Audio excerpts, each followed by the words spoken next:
muy buenas tardes a todas nuestras sedes remotas que están conectadas ahora en Centroamérica, en México y en Estados Unidos. Bienvenidos a este módulo 3 de primeros auxilios psicológicos, del diplomado Primeros Auxilios Psicológicos para personas migrantes. Justo el módulo 3 tiene que ver con aspectos psicológicos de la migración. Es la quinta semana en donde vamos a tratar enfoque de salud mental y hoy tenemos a una gran ponente con nosotros, la maestra Francesca Caregnato de la Universidad Hort, México. Y antes de presentarla y darle la palabra, vamos a hacer el saludo habitual a nuestras sedes remotas.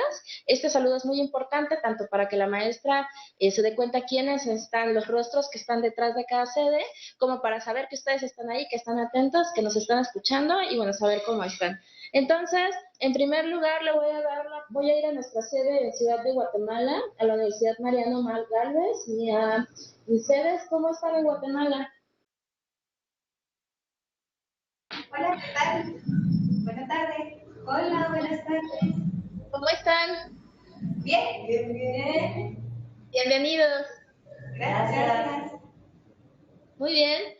Ahora voy a ir a nuestra primera sede californiana en Santa Ana. ¿Cómo están en el consulado de Santa Ana en California? Hola, buenas tardes. Estamos muy bien, gracias. Muy ansiosos de empezar esta sesión. Bienvenidos, bienvenidas.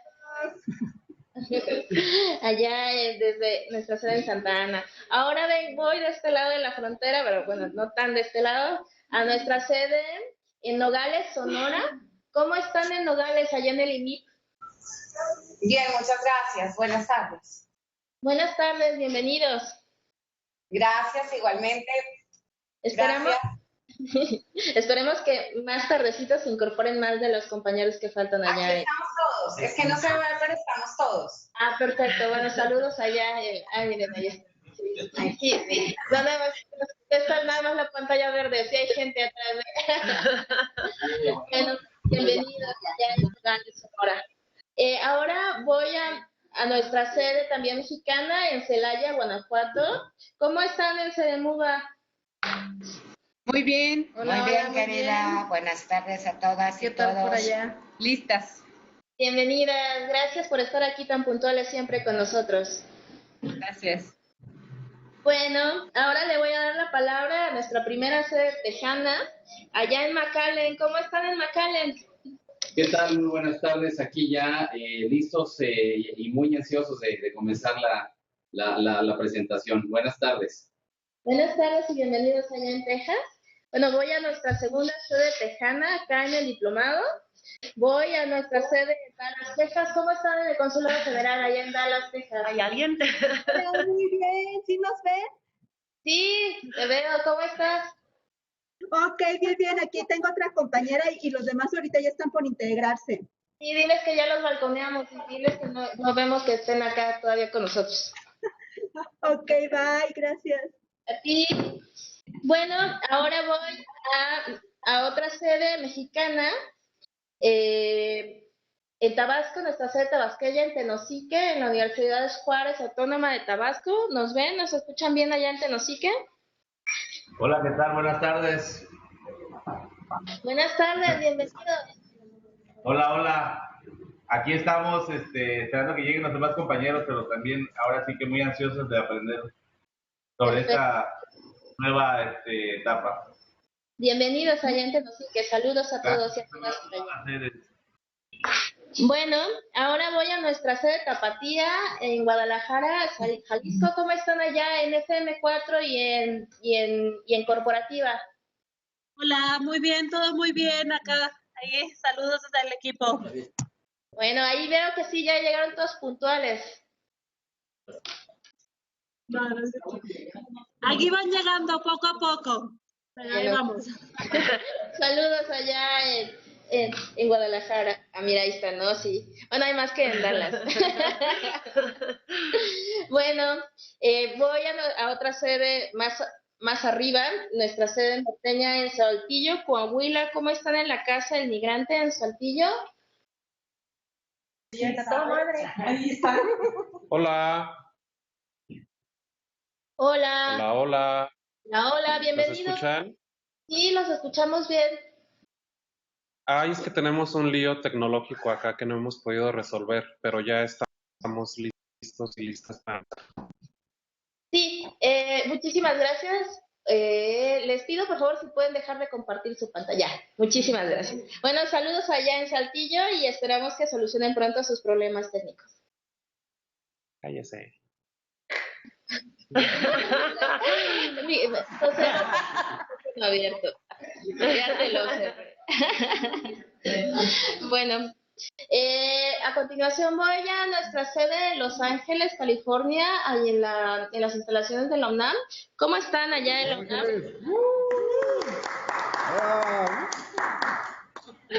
Muy bien, muchísimas gracias por estar aquí con nosotros. Muy animada la sede allá en Los Ángeles.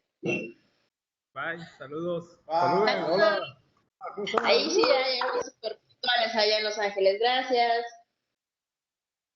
Bueno, ahora voy a otra sede también en California. Tenemos sobre representación de sedes californianas. Es lo que veo. Sí, y a Oxnard, California. ¿Cómo están en Oxnard? Hola, buenas tardes, bien, gracias. Aquí listos para empezar. Bienvenidos, muchísimas gracias por estar puntuales con nosotros. Gracias. Saludos, Nora. Bueno, ahora voy con nuestra sede en Arizona, en Yuma, Arizona. ¿Cómo están en el consulado de Yuma? Muy bien, buenas tardes, esto es para iniciar. Aquí mis compañeros son muy penosos, por eso no les gusta salir a cuadro. Ok, bueno, bienvenidos en Yuma. A continuación, le voy a dar la palabra a otra sede californiana al Consulado de Carrera de México en Fresno. ¿Cómo están en Fresno? Hola, buenas tardes, muy bien, ansiosos también por escuchar lo que viene, aprender mucho. Y aquí también, ahorita tardes, pero seguros, de verdad, te lo prometo. Bueno, al rato vas a ser listo y vas a abrir la cámara a ver quién está.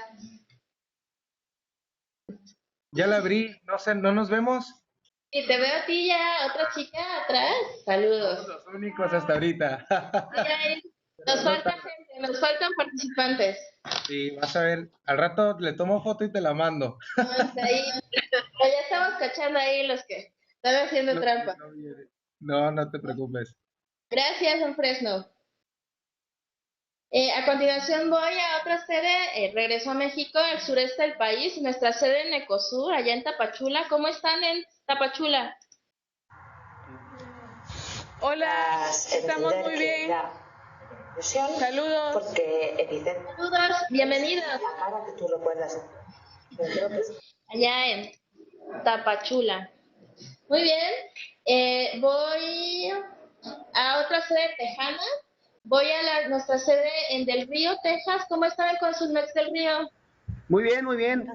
Muchísimas gracias y les quiero pedir una disculpa porque el miércoles pasado tuvimos nuestra fiesta nacional y pues gritar Viva México era muy importante. Entonces, pues aquí estamos todos presentes y listos para seguir adelante, que ya no vienen más fiestas nacionales en el futuro. Sí, nos dimos cuenta que se fueron de pinta.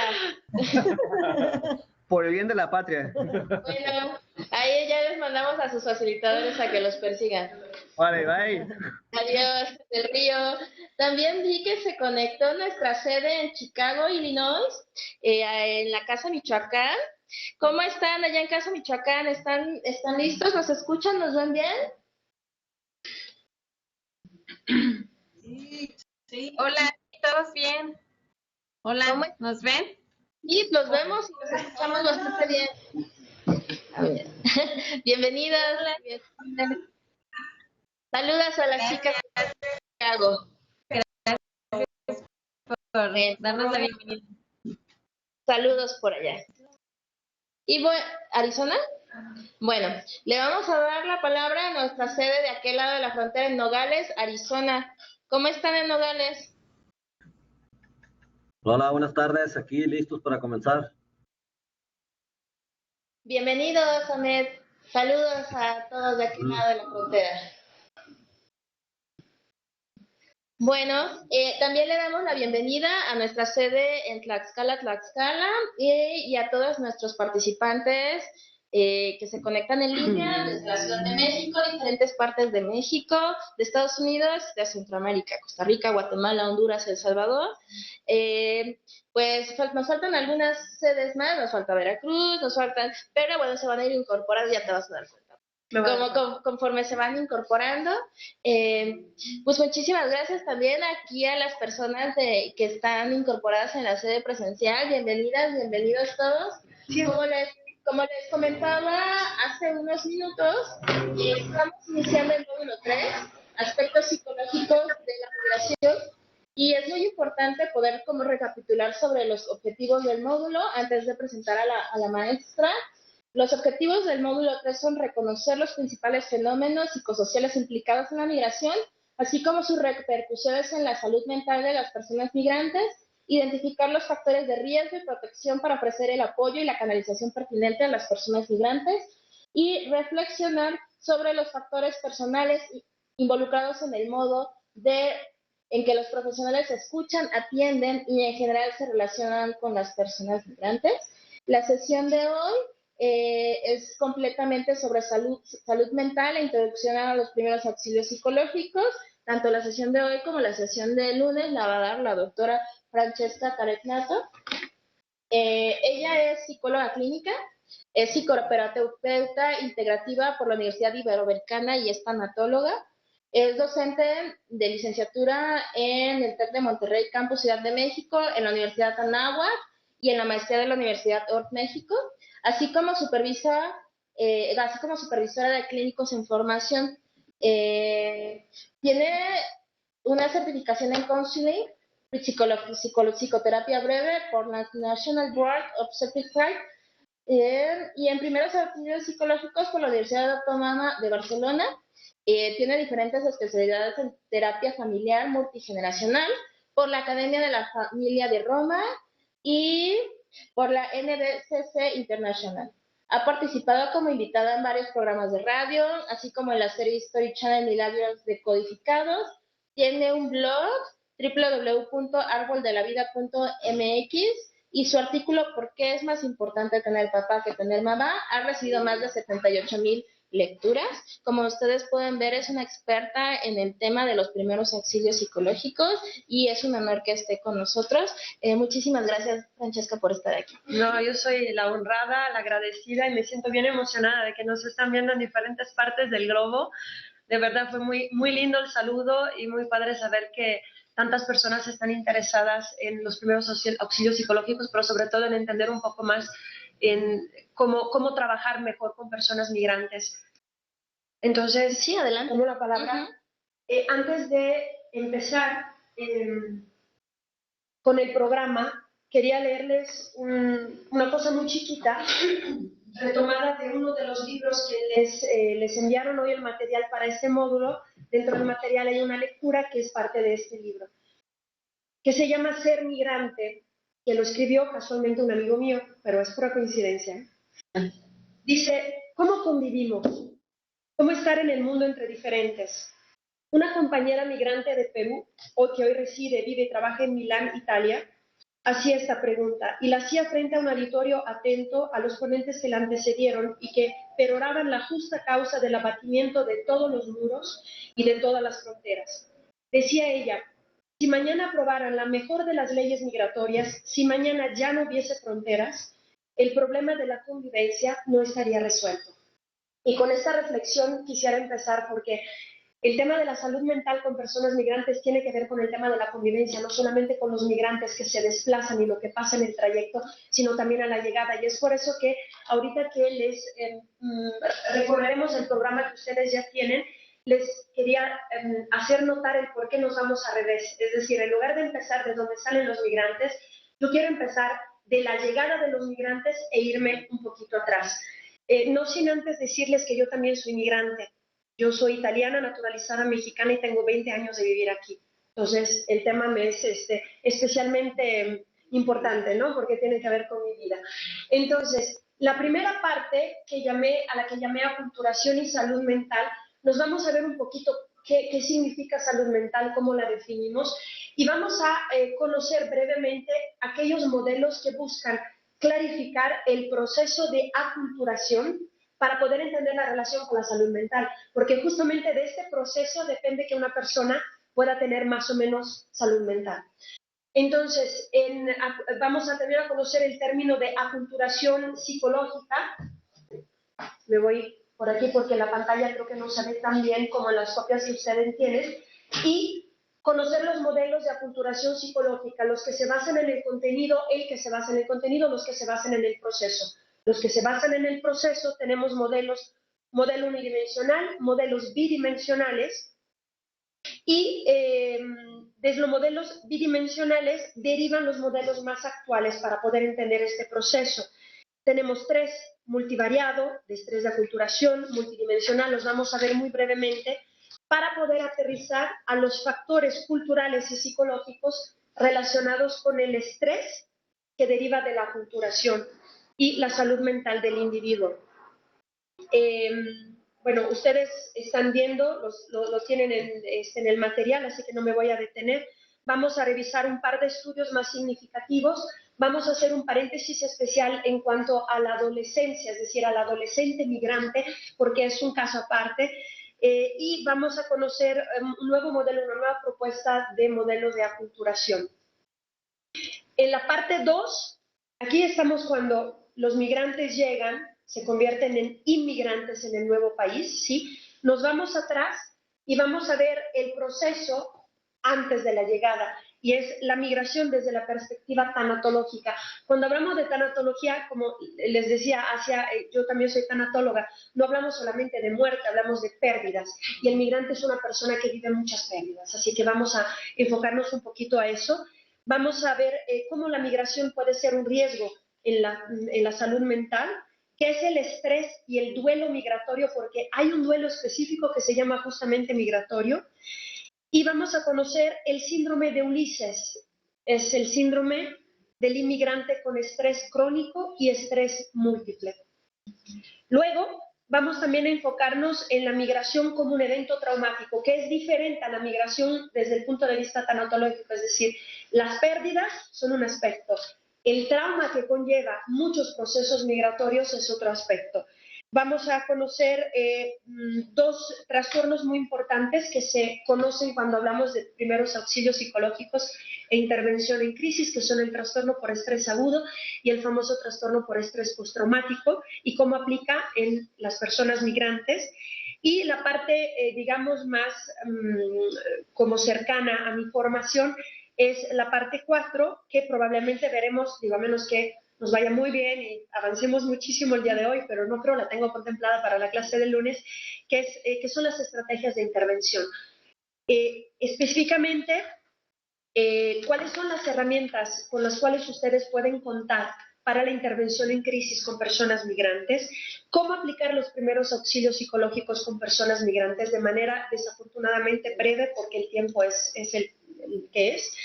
¿Y cuáles pueden ser intervenciones en crisis de segunda instancia, es decir, ya cuando han pasado algunas horas o algunos días del evento crítico que ha vivido la persona migrante? Vamos a hacer algunas consideraciones con respecto a las personas migrantes y las estrategias que no hay que hacer ni con personas migrantes ni con nadie cuando se habla de intervención en crisis. Y algo que para mí es sumamente importante, ¿cómo nos podemos cuidar? Nosotros que trabajamos con personas en crisis, en este caso personas migrantes, ¿cómo nos cuidamos nosotros? ¿Cómo cuidamos nuestra salud mental? Este es el programa y pues a empezar. Así que nos vamos a la presentación.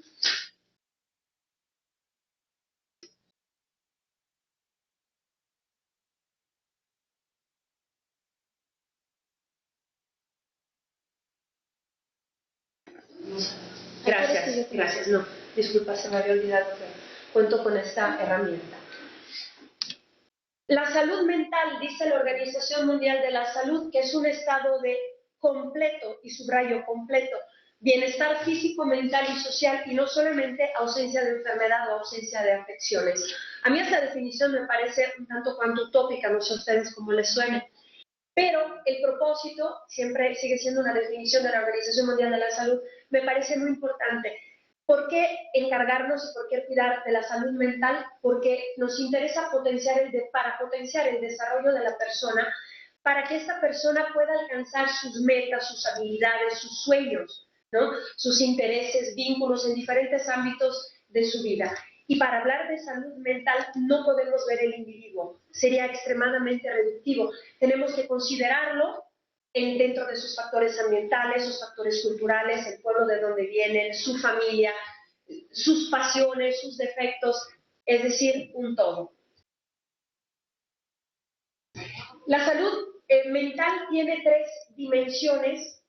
Una dimensión sociocultural, es decir, la salud mental tiene que ver con la parte histórica, social, económica y cultural de una persona y del país de donde viene. Buenos días, tardes. Buenas tardes. De sus comunidades, características, capacidades y limitaciones. Tiene una dimensión de desarrollo humano porque una persona con salud mental promueve es una persona más activa y participativa en la sociedad, puede construir relaciones afectivas, interpersonales, familiares, laborales, de mayor profundidad, entre otras cosas. Promueve la capacidad de transformar el conflicto y la crisis, y también, aquí lo pueden ver el resto de la definición, y tiene una dimensión también de derecho, porque la salud mental es un derecho humano fundamental, por lo tanto todas las personas debemos de contribuir a cuidar de la salud mental. Reconoce, dice, la legitimidad de las personas de contar con las condiciones favorables para el desarrollo, es decir, todas tienen el derecho de contar con salud mental, de desarrollarse, de crecer en un ambiente que provea salud mental. Y eso es bien importante porque vamos a ver cómo al llegar al nuevo núcleo cultural, la nueva cultura, cómo esta cultura puede influir de manera tan impactante en la salud mental de un individuo. Es decir, esta persona que en su país probablemente no tenía no tenía cuestiones de salud mental, llega al nuevo país y empieza a manifestar cierta problemática, no por el proceso, sino por la aculturación que está teniendo en ese país, y eso tiene que ver también con el país de acogida. Eso me parece bien interesante, ¿no? Bien, además del proceso de aculturación es el cambio, los cambios que se dan necesariamente en nosotros como sujetos que nos desplazamos a otra cultura como producto de esta acomodación. Es decir, no podemos ser los mismos en casa que en la nueva casa, ¿no? Simplemente cuando nos vamos de fiesta y nos desplazamos literal de una casa a otra, somos un poco diferentes, actuamos un poco diferente. Imagínense de un país a otro. Entonces, esta acomodación a las demandas del nuevo grupo cultural es lo que es la aculturación. Pero este autor, hace bastante tiempo, acuñó el término de aculturación psicológica y se refiere a las transformaciones tanto internas, es decir, de sentimientos, de valores, como conductuales, es decir, de comportamiento, que el individuo experimenta cuando está en contacto con una nueva cultura. Y es muy interesante, el contacto aquí no diferencia si es un contacto permanente, si es un contacto temporal. Bien, los modelos que buscan clarificar el proceso de aculturación. Aquí ya les di la definición de aculturación hace un momento. Bien, antes de entrar a los modelos, hay que observar cuáles son las alternativas que tiene cada individuo para adaptarse a la cultura, se llama mayoritaria, porque, por ejemplo, si estamos hablando de simplemente un país como Estados Unidos, hay muchas culturas minoritarias, pero hay una cultura mayoritaria, ¿de acuerdo? Entonces, ¿de qué manera se puede ir adaptando cada persona a esta cultura? Puede adoptar una adaptación de tipo integrativa, es decir, que el individuo se desplaza, se mueve bastante cómodo, tanto en su cultura de origen como en la nueva cultura. Esto se llamaría integración, dependiendo de las personas con las cuales interactúa. Por ejemplo, pienso en un migrante mexicano que va a Estados Unidos y lleva a lo mejor mucho tiempo, no tiene inconveniente en mantener el contacto con su cultura de origen, hablar español, festejar las fiestas patrias y demás, pero al mismo tiempo habla el inglés y se relaciona con la cultura norteamericana, con el trabajo y demás. Es decir, se pueden mover de manera bastante fluida entre las dos culturas. Otra opción es la asimilación. significa que el migrante rechaza su cultura de origen. Ya están pensando en personas que conocen, porque yo conozco personas. Rechaza la cultura de origen para adoptar completamente la cultura anfitriona. Esto conlleva muchos problemas, sobre todo de tipo familiar, con la familia de origen y el entorno del país de origen, así como una sensación de incompletud. Y a menudo, sin embargo, la asimilación es la alternativa que espera el país anfitrión de los migrantes. O sea, que se rechace la cultura de origen para que absorba completamente la nueva cultura. Otra opción de adaptación es la separación. Eso quiere decir que se niega la cultura receptora, la nueva cultura, y se mantiene íntegramente la cultura de origen. Incluso las personas necesitan como juntarse en barrios, en guetos, les llaman en algunos lados, donde puedan estar conviviendo únicamente con personas de su país de origen, ¿sí? El contacto con la nueva cultura es mínimo, es lo estrictamente necesario. Muchas veces las personas no hablan ni siquiera el idioma del país anfitrión. Y por último, hay otra alternativa que es la marginación. Esto significa que los individuos rechazan ambas culturas, sí se puede hacer de verdad, y se convierten en marginados dentro del nuevo país. Ahora, esta es la opción de adaptación que conlleva más problemas de salud mental. ¿Ok? Ahora, me parece muy importante porque vamos a regresar a estos cuatro ejemplos, 4 alternativas de adaptación ahorita que veamos los modelos. Modelos de aculturación psicológica, los que se basan en el contenido, es decir, que observan el proceso de aculturación como un constructo de sentimientos, de valores y de conductas. Este no nos interesa mucho, nos interesan los modelos que se basan en el proceso, es decir, que buscan comprender la manera a través de la cual los individuos se aculturan. ¿De acuerdo? Entre estos modelos está el modelo unidimensional, que plantea la aculturación como un continuum, o sea, que poco a poco es como un proceso unidireccional en el cual poco a poco uno de los dos polos es rechazado, es decir, normalmente la cultura de origen es rechazada para poder adoptar completamente la nueva cultura. Es decir, que en este modelo la palabra asimilación equivale a la palabra aculturación psicológica para este modelo. No es nuestro caso. Nosotros vamos a observar los modelos bidimensionales que diferencian la relación que crea el inmigrante con la cultura de origen y con la nueva cultura. Por tanto, el cambio de cada persona lo medimos tanto en la relación que tiene el inmigrante con su cultura de origen como en la relación que tiene con la nueva cultura. El sujeto migrante puede mantener, por lo tanto, un vínculo fuerte con ambas culturas, ya que la acomodación, la adaptación a la nueva cultura no implica el rechazo de la otra. Entre los modelos bidimensionales hay 3 modelos principales, bien interesantes. El primero que dice desde la perspectiva de la identidad étnica. La pregunta de base es, ¿cómo nos definimos nosotros, individuos migrantes, frente a los dos grupos culturales? ¿Cómo me defino yo? ¿Sí? ¿Me defino italiana, me defino mexicana, me defino italmex? ¿Cómo me defino? ¿No? Entonces, este es el primer modelo, que busca explorar justamente las ideas sobre el yo, la percepción, la conciencia, la valoración que el individuo tiene relacionadas con el sentido de pertenencia de la nueva cultura. Aquí las opciones que tenemos son 4. Asimilación, que nos concentramos en el grupo mayoritario. La opción aculturativa, que nos identificamos con ambas culturas. La opción disociativa, me identifico únicamente con mi grupo étnico. Y la opción marginal, me identifico de manera indiferente, pero de ninguna manera fuertemente. ¿Ok? Es decir, en este modelo también tenemos opciones de adaptación. Estas son las 4 opciones de adaptación, con base en la pregunta clave. ¿Cómo me defino yo? ¿Cuál es mi percepción mía de mí frente a los dos grupos culturales? ¿Ok? Luego tenemos el modelo desde la perspectiva del contacto.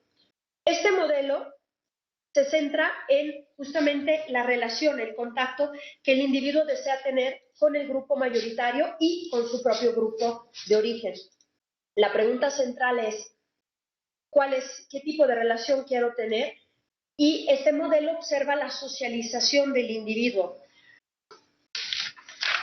Aquí también tenemos, con base en esto, la socialización, 4 opciones. La opción integrativa, que el individuo desea mantener relaciones tanto con la persona de la misma cultura como con las personas de la nueva cultura, la cultura dominante. La opción asimilativa, se rechaza la propia cultura, deseo relacionarme totalmente con el grupo dominante. La separación, deseo mantener completamente mi italianidad, yo soy italiana, sigo siendo italiana y voy a hablar italiano, aunque me hablen en español, ¿de acuerdo? Y la marginación, esta ambivalencia, ¿sí?, entre los dos grupos, como que no me siento ni de aquí ni de allá, ¿ok? Por último, este modelo, que es el que nos va a interesar más, desde la perspectiva del grupo mayoritario. En la investigación, y lo voy a repetir un poco más tarde, la salud mental se ha enfocado mucho, la investigación en salud mental se ha enfocado en observar la salud mental de los nuevos, de los migrantes. Pero ¿qué pasa con la salud mental del grupo mayoritario que acoge a estos migrantes? Porque también hay cambios. Entonces, por eso es interesante este modelo. Aquí no hay una pregunta base, pero observa el hecho de que un individuo asume una determinada estrategia integrativa, asimilativa, de marginalización, de separación, no solamente con base en él, o sea, en sus capacidades, en su historia, en su vida, sino también con base en el grupo cultural que lo acoge, ¿de acuerdo? Las características de la sociedad dominante a la cual se está aculturando. Entonces, este modelo pide a los miembros de la comunidad que acoge al migrante que se sitúe en el lugar que los inmigrantes, según ellos, deberían de adoptar con respecto a la cultura dominante. Por lo tanto, bajo este modelo también tenemos alternativas. La alternativa se puede privilegiar en alguna cultura la integración. El grupo dominante acepta el valor de la diversidad y existen bajos niveles de prejuicio.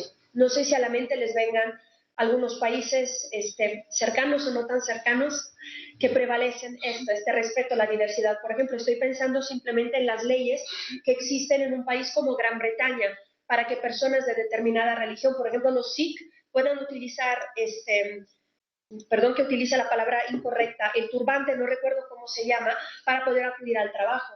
Hay países donde la ley lo niega. ¿De acuerdo? O sea, entonces estamos hablando de países que respetan la diversidad de las personas, no solamente de otra religión, de otro país, con otros usos y costumbres, y les permiten practicar su religión, les permite mantener ciertas costumbres, ¿no? Esto sería la postura integrativa. Estamos hablando desde la cultura dominante, ¿ok? Ya no desde el migrante, sino desde la cultura dominante.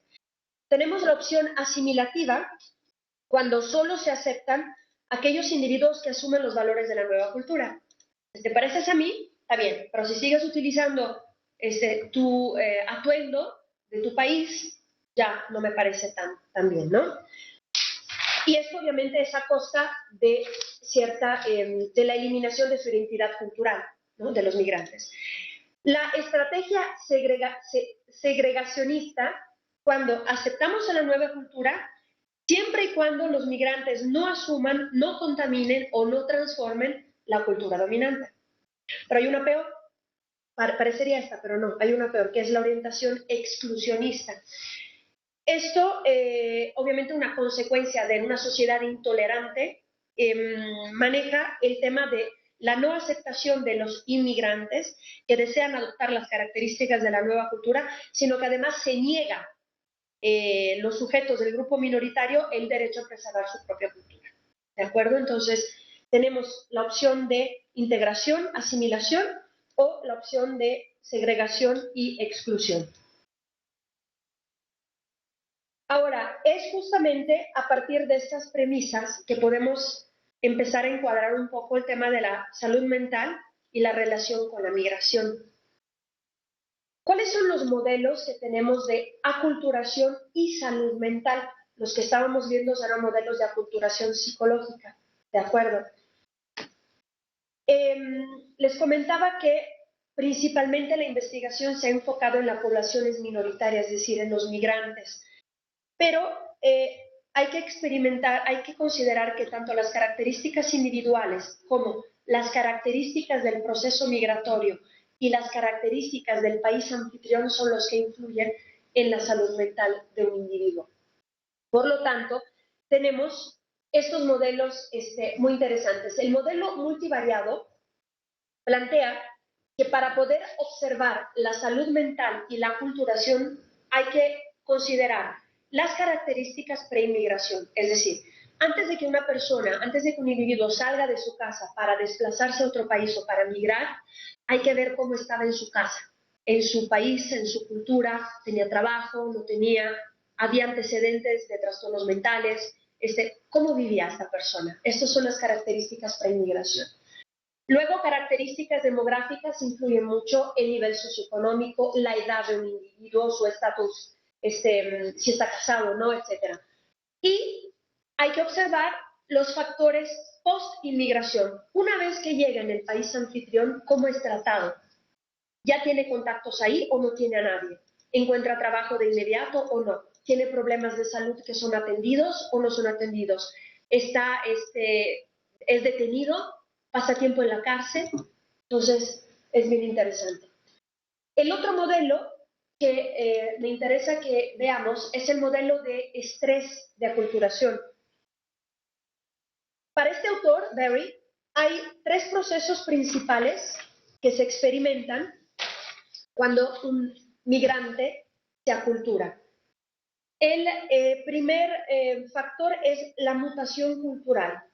Es decir, que de manera paulatina y selectiva, la persona va perdiendo, a veces accidentalmente, a veces deliberadamente, ciertas conductas propias de su país de origen. Les hago un ejemplo muy burdo, pero una de mis mutaciones culturales es que en algunos contextos mexicanos, que no es el actual, evidentemente, pero en otros contextos yo hablo con un tono de voz mucho más bajo. Los italianos tendemos a gritar no porque estemos enojados, sino porque tenemos un tono de voz más alto. Esto no pasa solamente en Italia, pasa en otras culturas. Pero, por ejemplo, yo de manera deliberada bajo mi tono de voz ante ciertas situaciones porque sé que si yo hablara más fuerte sería tachada o de enojada o de maleducada o de algunas otras cuestiones. Ahorita no, porque sé que hay micrófonos, entonces como que tengo una tendencia a hablar más fuerte para que me oigan hasta Chicago, ¿verdad? Pero ese es un ejemplo de mutación cultural. Otro aspecto que ocurre en la aculturación es el aprendizaje cultural. Es decir, no solo perdemos ciertas conductas, sino que reemplazamos algunas conductas por comportamientos que nos permiten acoplarnos mejor a la sociedad dominante. ¿Sí? Ciertas cosas que a lo mejor no hacíamos ya las hacemos, y ciertas cosas que hacíamos las hacemos diferente porque tienen que ver con una mejor socialización con la cultura dominante. Y por último, también hay un aspecto de aculturación que es el conflicto cultural. Es cuando los individuos entienden que están enfrentando problemas de contacto intercultural que no pueden resolver rápidamente. Por ejemplo, enfrentándonos a la burocracia. ¿Cómo lo podemos enfrentar? Eso son cuestiones de conflicto cultural, las cosas se hacen diferente, ¿no? Bien, en estas situaciones, este autor conceptualiza estos comportamientos dentro del paradigma del estrés de aculturación, que se refiere al tipo de tensión emocional que tiene su origen en el proceso de aculturación. ¿Ok? Perdón, había una frase que sí quería leer de aquí. El predictor más importante de psicopatología, es decir, de trastornos, tanto emocionales como psicológicos o psiquiátricos, es un estrés aculturativo persistente. Persistente no se define todavía el tiempo, pero si nos vamos un poquito más a la parte clínica, cuando entremos dentro de los trastornos, vamos a observar que sí hay periodos enmarcados dentro de los cuales podemos diagnosticar a una persona ya con un trastorno debido al estrés aculturativo persistente. Ahora, este estrés de aculturación, ¿cuáles son los factores que lo aumentan? cuáles son los factores que influyen, factores tanto culturales como factores psicológicos que hacen que una persona sufra más estrés. El primero, y nos vamos justo del otro lado, es la naturaleza de la sociedad receptora. ¿Sí? No solamente la ideología y las políticas de migración de la sociedad receptora, sino también la actitud general de la población que recibe. ¿Sí? Difícilmente en lugares conocidos por todos nosotros podemos hablar de una recepción como existía hace, no sé, en las grandes migraciones que ocurrieron después de las guerras, por ejemplo, en donde había mucha más solidaridad y donde los migrantes venían acogidos con mucha comprensión porque huían de un país en guerra. Si pensamos ahorita en la gran migración de Siria, por ejemplo, de las personas sirias hacia Europa, es una acogida completamente distinta. Si pensamos en las personas que migraron después de la Primera o de la Segunda Guerra Mundial, estamos hablando de dos entornos completamente distintos. Sí, han pasado 100 años, pero es el mismo proceso migratorio. Son refugiados de guerra y, sin embargo, la acogida es completamente diferente. Te explico, eso tiene que ver con la actitud. Otro factor psicológico y cultural que influye en el estrés de aculturación es el tipo de grupo, ahora sí nos vamos de este lado, el tipo de grupo que se acultura, ¿de acuerdo? Entonces tenemos clasificados a 5 grupos. Los primeros, que son los inmigrantes, como yo, que tenemos que insertarnos en una cultura dominante y adaptarnos a ella. Los visitantes temporales, como por ejemplo estudiantes, investigadores. Los refugiados, el ejemplo que acabo de hacer. Los grupos étnicos, que son personas que se desplazan pero en masa, trasladando tanto cultura, trasladando cultura, costumbres y demás, y convirtiéndose en sedentarios en una nueva cultura. Estoy pensando, por ejemplo, en las minorías chinas, que a veces se desplazan en masa, y la gente nativa, que también es considerada una minoría cultural dentro del país de la cultura dominante. Ahora, en estos grupos observamos que hay diferencias en el grado de voluntariedad, o sea, quién quiere moverse, ¿no? Algunos quieren, algunos están obligados a moverse, variaciones en el tipo de movimiento y variaciones en la permanencia en el país dominante, ¿no? En el nuevo país. Todos estos factores que afectan el estrés de aculturación. No sé si está quedando claro. No estoy yendo demasiado rápido. No me pueden contestar en todas las sedes, pero tomen en cuenta, así como muestra a los presentes aquí en la Ciudad de México. Bien. Por ejemplo, algo interesante es que entre los inmigrantes que toman la decisión de irse, no, o sea, no los refugiados, sino que sí, los que deciden irse, hay 2 factores que influyen mucho. Los factores push, o sea, los factores que el deseo de escaparse de situaciones que conocemos bien, el no encontrar trabajo, no tener oportunidades y demás, y los factores pull, que son los factores que jalan, o sea, como que la idea, muchas veces una idea no es una realidad, de que del otro lado habrá mejor trabajo, más oportunidades y demás. Entonces también esos factores push and pull influyen mucho en el estrés de aculturación y en las expectativas que tienen los migrantes. Ahora, es evidente que las personas que están forzadas a dejar su país tendrán mayores problemas de salud mental. Es inevitable, ¿no? Aunque las decisiones pueden ser tomadas de manera más o menos ligera, pueden ser tomadas con más o menos conocimiento, con más o menos recursos, pero permite la oportunidad de una mejor salud mental que una persona que definitivamente tiene que dejar el país por situaciones graves, como lo es una guerra, no solamente guerra entre países, sino la guerra también del narcotráfico, entre otras cosas. Otro factor que influye en este estrés de aculturación es el tipo de aculturación. Entonces, retomo las definiciones que vimos hace rato. Marginalización, separación y asimilación están asociadas a una mayor pérdida del patrimonio cultural, lo hemos visto, y por lo tanto también a la aparición de culturas, le llaman disfuncionales, como la delincuencia o el abuso dentro de la familia. Opciones como la integración es la estrategia menos estresante. ¿Se acuerdan la integración que adopta los dos grupos, es decir, se mueve libremente, digamos, fluidamente en ambas culturas. Es la estrategia menos estresante cuando es permitida por la cultura dominante y también es la que protege más al individuo en cuanto a salud mental, es decir, que provoca menos psicopatología. La separación, paradójicamente, a pesar de que influye en un mayor número de conductas disfuncionales, también predice una mayor satisfacción de vida que la estrategia de asimilación, que es la negación de la propia cultura de origen, mientras que la marginalización es el proceso de adaptación que implica más psicopatología, porque puede conllevar a la alienación del individuo, ¿de acuerdo? Otro factor interesante es el conflicto intergeneracional dentro de la migración. ¿Por qué? Porque dependiendo de la generación de las personas que migran, hay diferentes maneras de aculturarse y con mucha frecuencia el conflicto ocurre entre adolescentes y los papás, ¿sí? Si ambos están en un nuevo grupo, en un nuevo país, suelen adoptar estrategias de aculturación diferentes.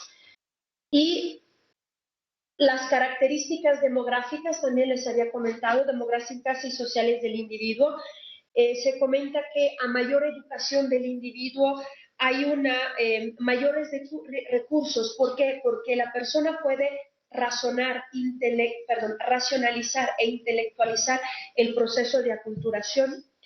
Las experiencias de contacto influyen, como son el lenguaje, hablar o no el nuevo idioma, las relaciones de amistad, si las hay, la relación con los medios de comunicación, vemos la tele, leemos periódico, la participación en actividades deportivas, culturales y demás, las experiencias educativas en el nuevo país y también las actividades de ocio. Estas son las experiencias de contacto que influyen en el proceso de aculturación y su relación con la salud mental. Finalmente, las características psicológicas del individuo, específicamente las características cognitivas. Es decir, de qué manera, qué tantos recursos tiene el individuo a nivel de pensamiento, de aterrizaje de ideas, de resolución de conflictos, de negociación, todas estas herramientas con la nueva cultura. Aquí, el modelo multidimensional de las diferencias individuales, y estamos terminando observando estos modelos, plantea que todo inmigrante enfrenta 3 retos cuando llega a la nueva cultura. Lo primero es preservar su herencia cultural. Es un reto. Algunos de manera deliberada lo conciben y deciden adoptar y mantener la herencia cultural, adoptar la nueva cultura y mantener la herencia cultural. Otros, de manera deliberada o no deliberada, la dejan. Participar en la nueva sociedad de manera activa, no simplemente trabajo y regreso a mi núcleo o a mi grupo étnico, y mantener la estabilidad física y psicológica durante el proceso de aculturación y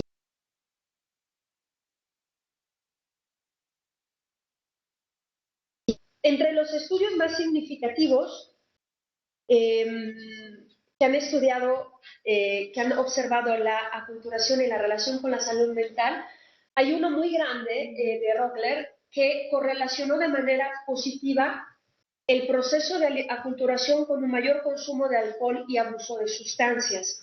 Es decir, no cuando la persona tiene ya años de vivir en el nuevo país, ya que tiene su trabajo, ya que tiene, sino en el proceso de aculturación. Esto es muy frecuente.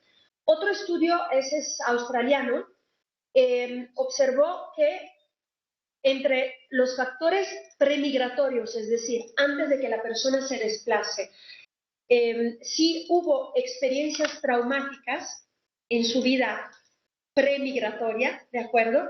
Hay una prevalencia de trastorno por estrés postraumático acompañado de depresión, ansiedad o abuso de sustancias.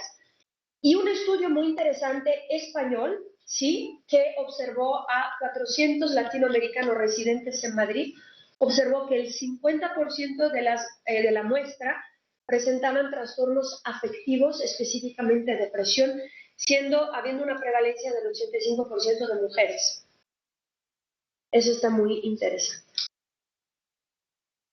Les comenté que la adolescencia ameritaba un paréntesis, porque la manera en que los adolescentes inmigrantes se plantean frente a la nueva cultura es bastante diferente a como los adultos nos planteamos frente a la nueva cultura. Se ha observado que en la adolescencia los adolescentes son un grupo de riesgo, no solamente son un grupo de riesgo por ser migrantes, pero también por ser adolescentes. Presentan mayores problemas de comportamiento, desórdenes psicopatológicos, específicamente desórdenes de conducta y de manera muy puntual, desorden de tipo antisocial. ¿Cuál es el desorden antisocial? Cuando rompen con las leyes, es decir, pueden robar, pueden ir a exceso de velocidad u otras cuestiones que van en contra de la ley del nuevo país.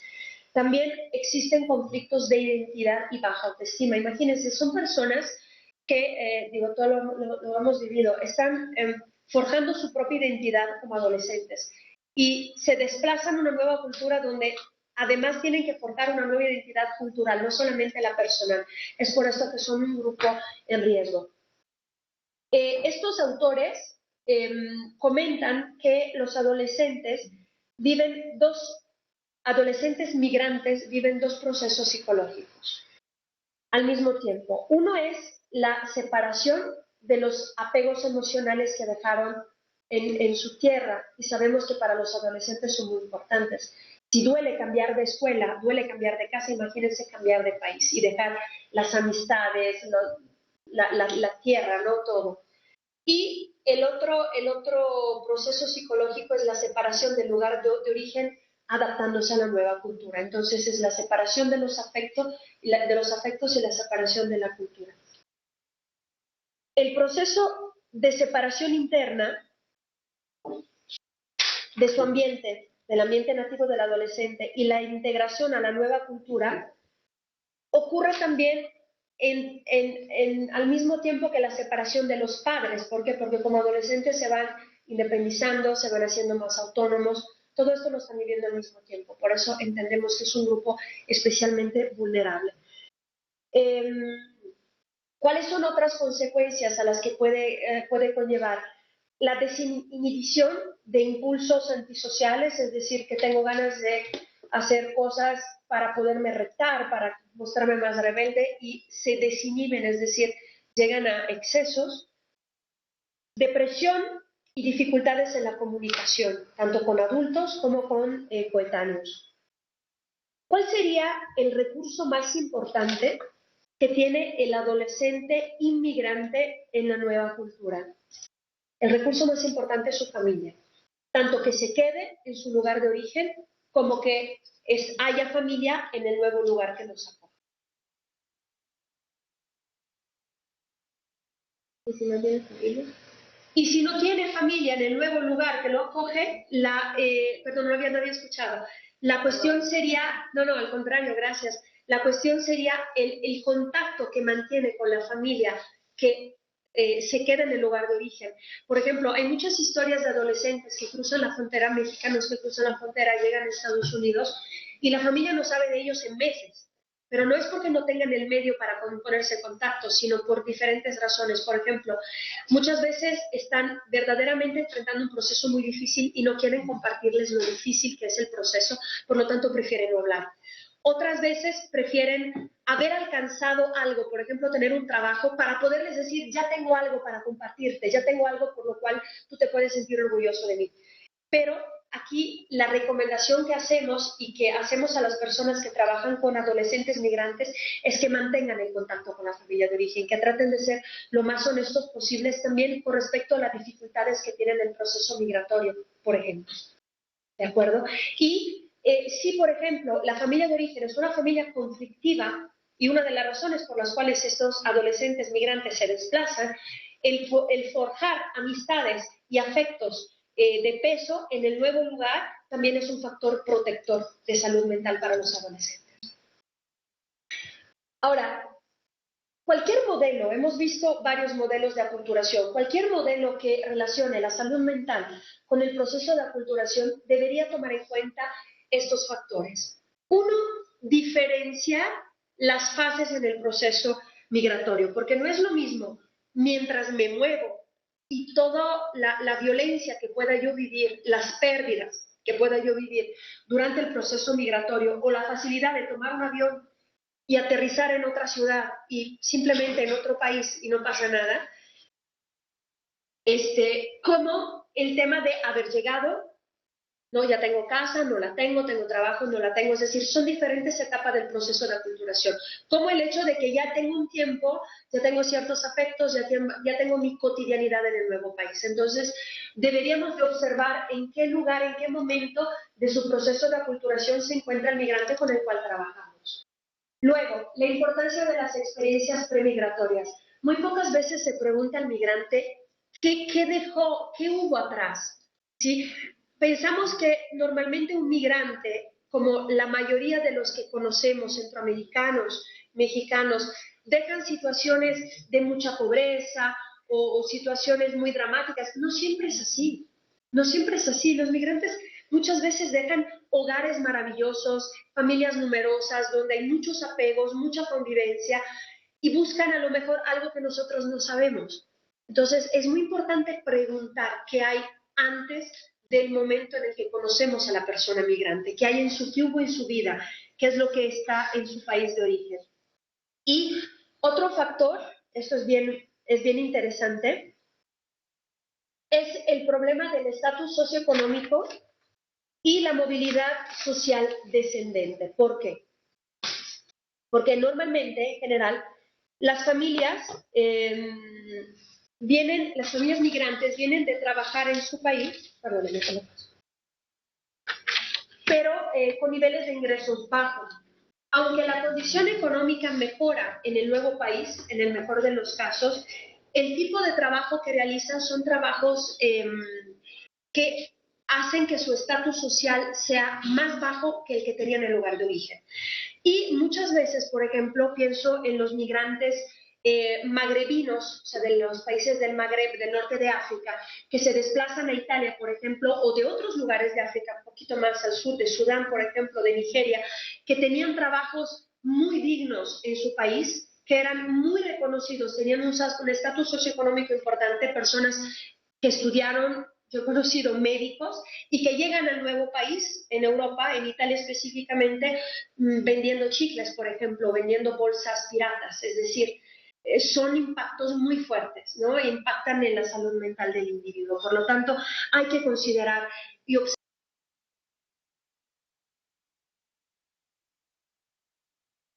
el país. Además, las condiciones de pobreza pueden dificultar el proceso de aculturación y la pérdida del estatus social, aguas, porque también afecta muchísimo en la imagen de sí mismo, en la autoestima en el nuevo país. Otro factor que debería de considerarse es la edad del individuo.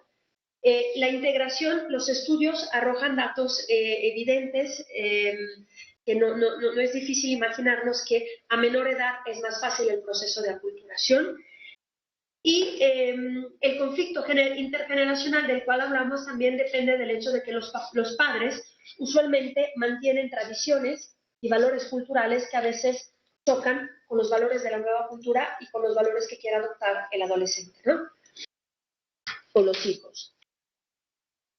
Bueno, aquí podrán observar esta propuesta de nuevo modelo de aculturación, donde muestra la relación entre la aculturación y la salud mental, de acuerdo a las fases del proceso de aculturación, cuáles son los factores de riesgo y protección, los hemos comentado, y qué forma de afrontamiento eligen los migrantes, ¿no? Si asimilación, integración, separación o marginalización. Esto es, digamos, la parte introductoria. Quisiera hacer una pregunta. ¿Sí? Hay un par de preguntas ya aquí que me mandaron por escrito y maravilloso, maravilloso. Bueno. Empecemos con esas para adentrarnos en la migración desde la perspectiva tanatológica, que es el tema que sigue. La primera pregunta de Saltillo Coahuila es, ¿cómo se está entendiendo la cultura en un contexto de salud mental? La segunda pregunta desde Yuma, Arizona, ¿cómo es el impacto psicológico en niños y jóvenes? Bueno, ya hablaste un poquito de eso, si se adaptan más rápido. Y le doy la palabra a nuestra sede en Tapachula, y no sé si aquí haya alguna pregunta o comentario. Ok, te anoto acá. Adelante, a ver, ahorita me pasan las de línea. Adelante en Tapachula. ¿Nos escuchan? Sí. Con relación al tema de tipos de conducta antisocial, bueno, que no me queda muy claro cuando se resalta lo antisocial. Sin embargo, me gustaría conocer tal vez algún tipo de caso, algún estudio de caso con un ejemplo para que se pueda poder entender cuando se habla de una conducta antisocial, que me llama la atención, sobre todo con jóvenes que tienen un contexto más de violencia. Y bueno, hay no solamente violencia desde sus países de origen, sino también en los países receptores. Entonces no me queda muy claro cuando se habla de la palabra antisocial. Muchas gracias, Tapachula. De una vez esperamos. Tengo un par de preguntas en línea y quieres que cortemos ahí. No, todas las preguntas yo voy anotando para que ahorita me vayas ayudando a tomarlas. Adelante, 140 caracteres. Es un comentario nada más, ¿no? En relación a los factores que hay que tomar en cuenta, ¿no? Nosotros que trabajamos con víctimas, creo que también un factor importante no solamente es la experiencia premigratoria, sino la experiencia que se vive en el momento del tránsito del camino, porque, por ejemplo, nos ha tocado personas que han vivido secuestros, y para el proceso de aculturación aquí en México es todavía mucho más complicado, ¿no? Por toda esa generalización que se hace en torno al país y a la población. Muchas gracias. Gracias. Sí, una cuestión sobre la educación. Mencionabas que parte del proceso de aculturación varía dependiendo el grado de escolaridad, porque más o menos entendí, no sé si entendí bien, el grado de escolaridad que tenga para la adaptabilidad en el país de origen, pero también esto puede ser un factor de retroceso cuando se habla de pérdida de estatus socioeconómico. No sé, como que ahí me queda un poco de duda. Gracias. ¿Quieres que te pongas ahí? Si hay dos más, adelante, Laura. Sí, va relacionada un poco con la pregunta que hizo Ruth, porque sí me salta qué es lo que pasa con las personas que están en tránsito, todo lo que viven en tránsito, y sí, ahí hay muchas alteraciones emocionales en ese tránsito. Porque nos comentas cuando ya llegan al lugar al que vas, pero ¿qué pasa en ese tránsito?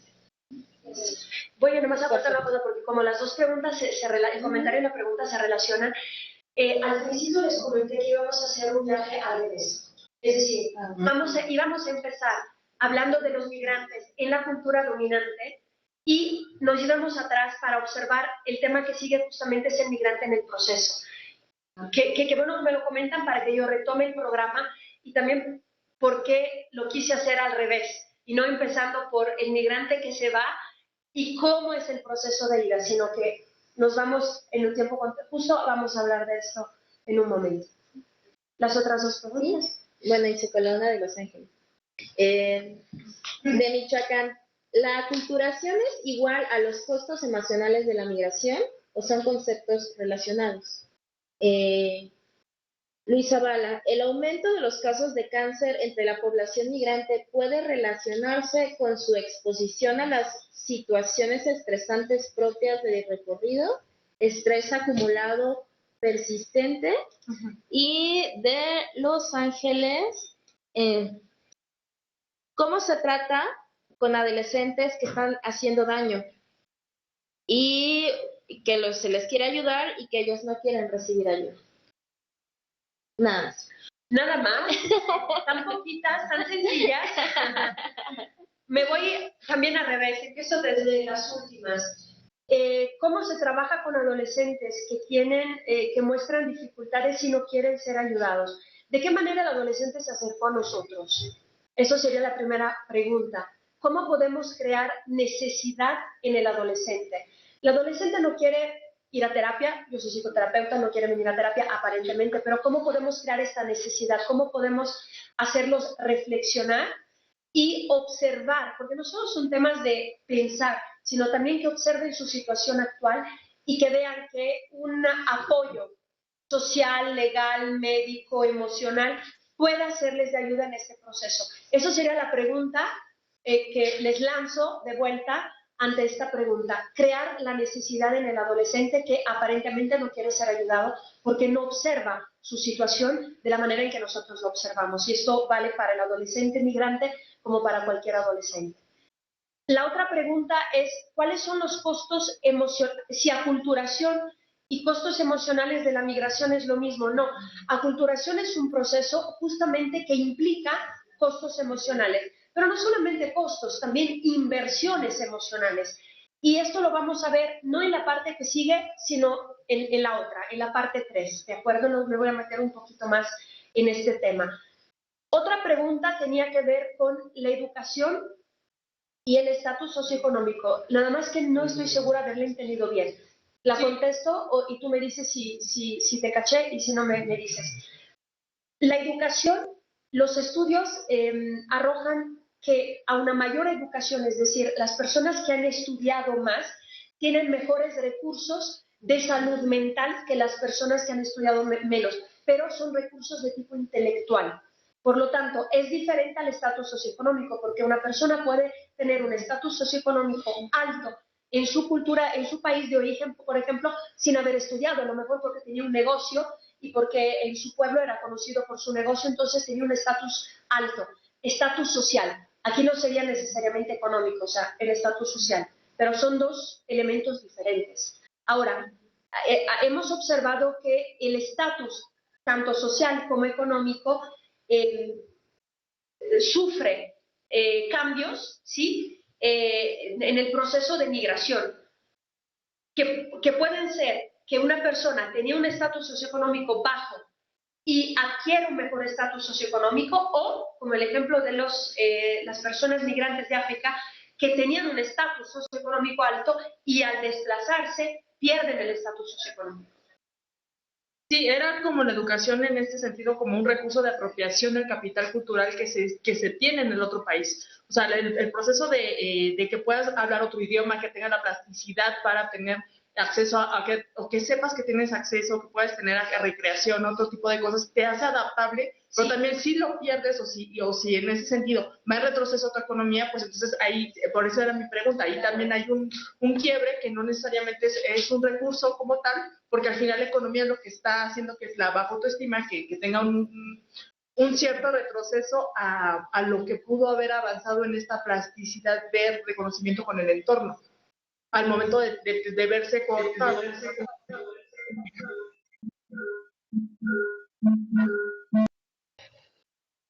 ¿Estamos bien? Okay. Llegó una pregunta al final, sí. ¿Quieres que te la haga? Un momentito nada más. La persona que, no me acuerdo si era de Los Ángeles, que comentaba la pregunta de la relación entre cultura y salud mental, les pediría que fuera un poco más específica. Saltillo, perdónenme. Un poquito más específica si se puede. Y si gustas leerme la última pregunta antes de pasar a otro tema y luego hacemos otra pausa para más preguntas. De nuestra sede en Oaxaca, en Ixtepec. Muchos saludos a Oaxaca, que me acogió 8 años. Saludos a Ixtepec. ¿Qué características diagnósticas presentan las personas migrantes para determinar el trastorno de estrés de aculturación persistente y cuál podría ser su tratamiento? Perfecto. Esta información te la contesto cuando hablemos de intervención en crisis. El trastorno por estrés que hemos visto precisamente no tiene un diagnóstico clínico formal como tal. Por eso me voy a enfocar un poco más en el trastorno por estrés agudo y el trastorno por estrés postraumático. Lo voy a abordar, pero no tiene características clínicas que podamos tomar para poderlo diagnosticar como tal. Es un diagnóstico todavía que se hace con base en datos digamos, que parten del autor que propone este estrés. Cuando veamos intervención en crisis, retomo esto porque sí tiene que ver con el síndrome de Ulises y ahí sí hay factores que podemos identificar para poder no diagnosticar, sino identificar, porque el diagnóstico se hace cuando es un trastorno formal, como les estoy comentando. ¿Ya llegó lo de Saltillo? ¿Quieres que te lo lea o...? Sí, a ver si tengo la posibilidad de contestar y si me la dejamos. ¿Cuál es el concepto de cultura que tú tienes y desde el cual partes para hablar de aculturación? El concepto de cultura que yo tengo. Ajá. Porque lo contestamos un poquito más tarde.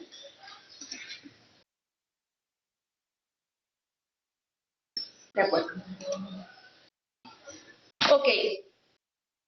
Lo apunté, no me hice pato momentáneamente, pero al ratito lo contestamos. Nos vamos atrás, en el tránsito, ¿sí? En el proceso migratorio. ¿Qué pasa con la migración desde la perspectiva tanatológica? Ahora, la migración es un riesgo, es un factor de riesgo en la salud mental. Este es un hecho. Como muchos acontecimientos en la vida, posee no solamente una serie de beneficios que tienen que ver con acceso a nuevas oportunidades de trabajo, la posibilidad a lo mejor de un estatus socioeconómico más alto, oportunidades de estudio y demás, sino también conlleva un conjunto de dificultades, de tensiones y de esfuerzos para poderse llevar a cabo. Entonces, desde esta perspectiva, la migración tendría un aspecto problemático que se define como duelo migratorio o estrés migratorio. No es adecuado pensar que toda migración conlleva un duelo migratorio, pero sí que muchos procesos migratorios pueden conllevar a esto. Muchas veces la migración es más una solución que un problema, ¿sí? Pero en el ínter puede haber problemas. Ahora, nosotros como personas, me voy un poquito a lo antropológico, tenemos aparentemente muchas capacidades para emigrar, es decir, descendemos de seres, de generaciones, de miles de años que han migrado con éxito a lo largo del proceso evolutivo. Entonces, ¿por qué se considera que la migración hoy en día puede ser una causa de trastorno mental o que afecta a la salud mental? Aquí pasa algo. Probablemente a lo largo de la historia nunca se habían dado situaciones de procesos migratorios tan duros como los hay ahora. Esto hay que considerarlo. Y lo dejo aquí porque lo vamos a retomar en un momento. Este duelo migratorio es un duelo múltiple. ¿Qué es lo que se pierde? ¿Sí? Cuando hablamos de duelo, hablamos de pérdida. Hay pérdida de familia y de amigos, de idioma, de costumbres, a veces de religión o de hábitos religiosos, de valores. Se pierde la tierra, ya no se ve el mismo paisaje, los mismos colores, la misma intensidad, los mismos olores. El estatus social, como lo habíamos comentado, el contacto con el propio grupo étnico. Hay pérdidas en el sentido de que vivimos prejuicios, xenofobia, racismo, se consideran pérdidas. Y los riesgos de vida, estas son también pérdidas. Podemos perder salud, podemos perder un miembro en el tránsito, podemos perder muchas cosas en este tránsito. Entonces,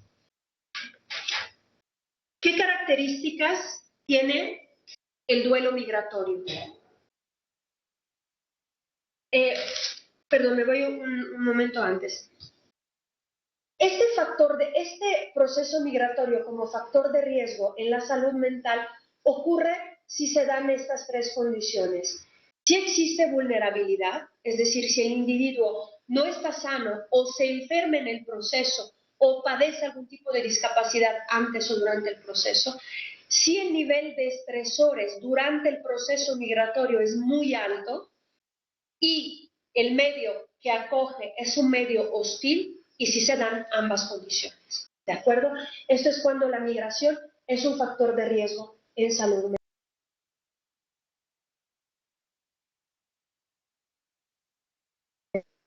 duelo migratorio. La primera es que es un duelo parcial, es decir, no se pierde del todo el país de origen, se pierde de manera temporal, se pierde el contacto físico, pero no el recuerdo, es un duelo parcial. Existe la constante posibilidad de permanecer en contacto con el país de origen. También es un duelo recurrente porque este ir y venir entre las dos culturas es un ir y venir emocional, ¿sí? A veces no es fácil regresar a casa, al lugar de origen por las fiestas, por ejemplo en Navidad, que es lo más común, en Semana Santa, y luego volver al país de acogida. Representa otro duelo y muchas veces la persona que regresa, el migrante que regresa, vive una situación de shock cultural al regresar al país de origen, al pueblo, por las fiestas, por ejemplo, ¿no?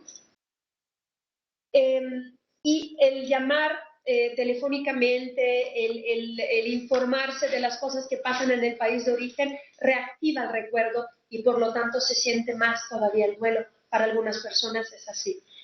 También este duelo migratorio afecta la identidad. Bueno, perdón, me estoy yendo más adelante. Es un duelo vinculado a aspectos infantiles muy arraigados, dice. Es un duelo múltiple, se refiere a los 7 duelos de la migración que acabamos de ver. Da lugares a una regresión, es decir, el migrar conlleva tantos aspectos de adaptación a la lengua, a la cultura, a la burocracia, al medio de transporte que se utiliza y demás, que pueden modificar nuestra propia identidad. Este es el cambio con la identidad. A veces las tensiones que se viven durante el proceso migratorio son tan fuertes que hablamos de una persona que está viviendo conductas regresivas. ¿Qué significa? Que tiene actitudes infantiles, ahí están, o actitudes adolescenciales, aunque sea una persona adulta, que hace algún capricho, que tiene exigencias que normalmente no tendría en su país de origen, ¿de acuerdo? Pero son derivadas de la tensión del proceso migratorio.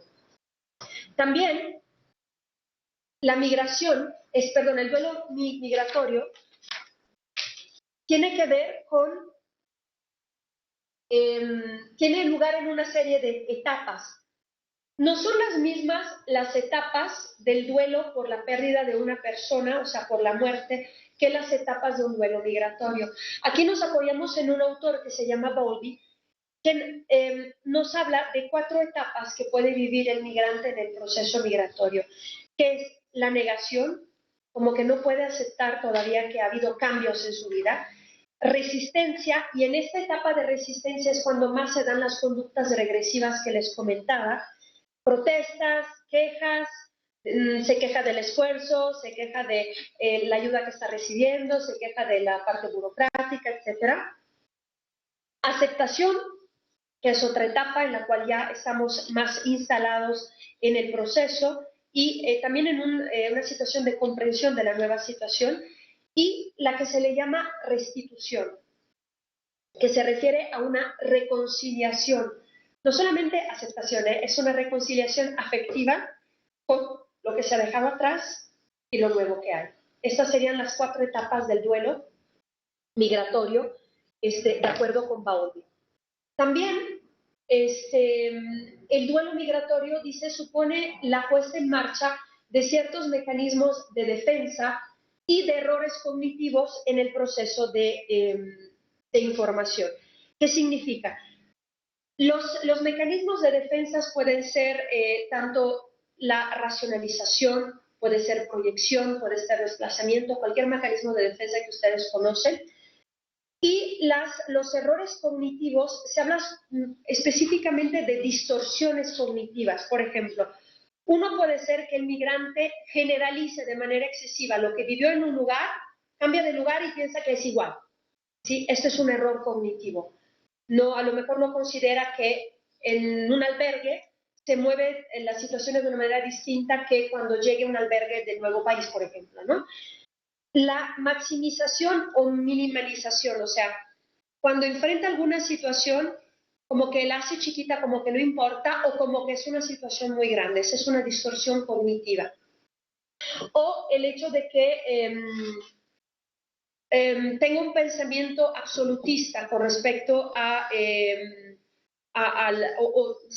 con respecto a la situación que está viviendo. Por ejemplo, cuando tiende a clasificar todas las experiencias, a clasificarlas con base en situaciones, en categorías extremas, ¿no? Las define de manera extremas. La manera en la que la persona está viviendo el duelo migratorio, todas estas distorsiones cognitivas, son situaciones que enfrentamos normalmente si estamos viviendo una situación de estrés, ¿sí? Que podemos decir, todos son malos, ¿no? O esto es lo mejor, por ejemplo. Otra distorsión cognitiva, por ejemplo, es la idealización. Cuando el migrante idealiza todo lo que es nuevo, ¿no? Todo lo que es de la nueva cultura. Todas estas son distorsiones cognitivas que nosotros vivimos, pero no las estamos viviendo en un duelo migratorio. Por ejemplo, un estudiante que empieza la universidad y le parece que todo es fantástico, la universidad es lo mejor y no hay otro lugar más encantador que la universidad, o se está idealizando, o a lo mejor está generalizando. Si un maestro se comporta de cierta manera, piensa que todos los maestros de esa universidad se comportan de la misma manera. ¿Me explico? Estoy haciendo un paralelismo para poder observar que estas distorsiones, estos errores cognitivos en el proceso de información, que son distorsiones cognitivas, pueden ocurrir también cuando no estamos viviendo un duelo migratorio. Y también dice que el duelo migratorio afecta a los autóctonos y a los que se quedan en el país de origen. Sí, porque la migración cambia la vida no solamente de los que se desplazan, sino cambia la vida de las personas que están en casa porque perdieron a una persona, y también cambia la vida de las personas que reciben a los migrantes, porque ya no ven la sociedad y su cotidianidad de la misma forma. ¿Sí? Es muy chistoso como en la pequeña ciudad de donde yo soy, en Italia, cerca de Venecia, la primera vez que entré a una cafetería italiana, que es como uno de los lugares de más, donde los italianos vamos necesariamente para tomar el café, se llama bar. La primera vez que entré a un café y los gerentes eran chinos. Yo me quedé verdaderamente impactada, porque cómo era posible que en mi pequeño pueblo, en un lugar tan italiano que servía café, que es uno de los rituales más importantes para nosotros, me lo servía una persona de nacionalidad china. Cambia, ¿sí? El duelo migratorio lo vivimos desde diferentes perspectivas. Entonces, bueno, y el duelo migratorio es también transgeneracional, porque el migrante que se instaura, que tiene hijos en el nuevo país, o los niños chiquitos que viven en el nuevo país y se están adaptando, están viviendo también parte de este duelo, ¿de acuerdo? Y se puede tramandar de manera generacional. Pensemos simplemente en lo que los abuelos nos cuentan desde la vida, cómo era en su lugar de origen y cómo es ahora, nos impacta a nosotros que somos de otras generaciones. Finalmente, la migración es un hecho social, ¿no? Y como todo hecho social afecta a toda la sociedad. No estoy diciendo nada nuevo, por lo tanto se observa desde diferentes perspectivas.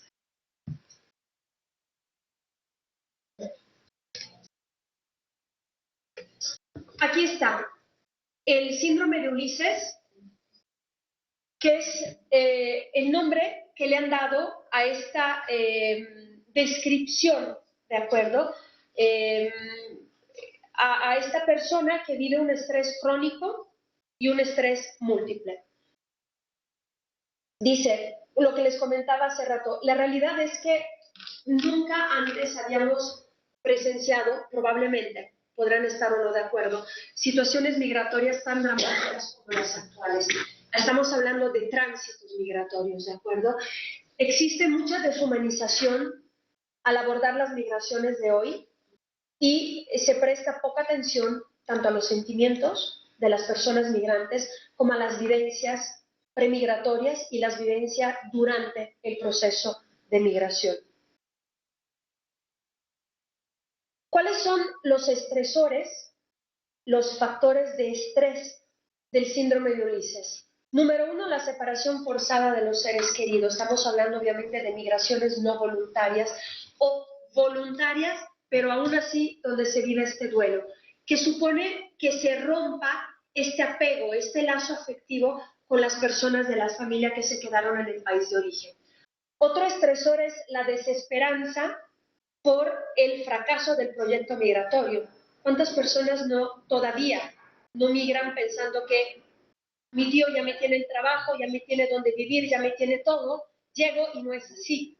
Sí, este fracaso que se vive y la ausencia de oportunidades y la lucha que se hace por la supervivencia conlleva una tensión, un estrés muy importante. Justo me voy a la lucha por la supervivencia, donde alimentarse y encontrar un techo se convierte difícil, donde personas viven en campos de prófugos, por ejemplo en Europa, y llegan personas con las necesidades más diversas, desde mujeres embarazadas, niños, adultos, personas con trastornos mentales y demás. Y el punto que comentaba hace ratito la compañera, el miedo profundo que se vive en los viajes migratorios y las historias de terror que ustedes escuchan todos los días. Por lo tanto, el síndrome de Ulises no es una enfermedad per se, no está catalogada como tal.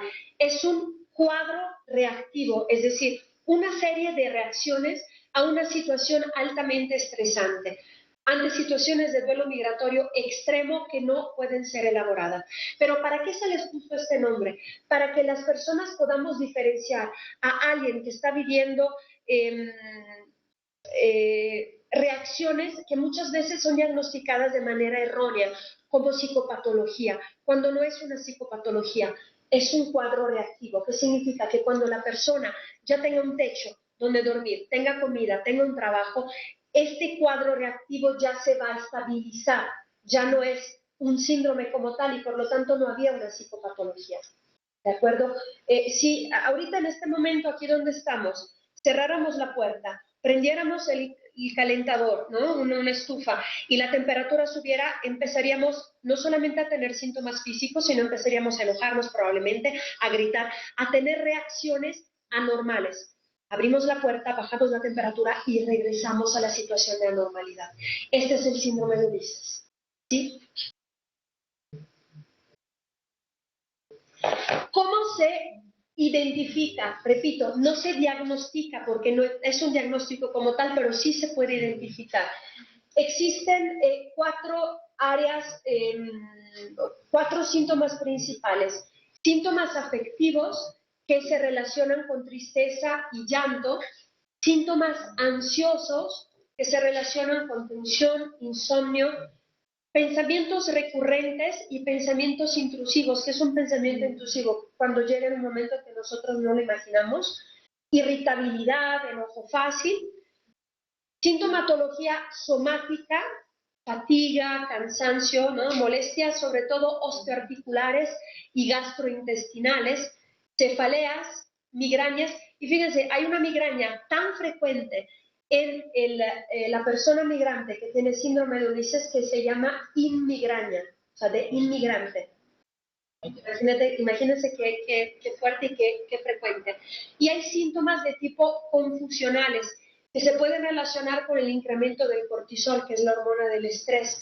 Pueden ser diagnosticados erróneamente como algún tipo de trastorno psicótico. O sea, podemos diagnosticar a la persona con depresión, algún tipo de depresión, podemos diagnosticar a la persona con bipolaridad, porque en un momento está muy triste y en otro momento está muy enojada. Podemos mal diagnosticar a las personas. No olvidemos el contexto. Están reaccionando ante un contexto límite, viviendo duelo migratorio. ¿De acuerdo?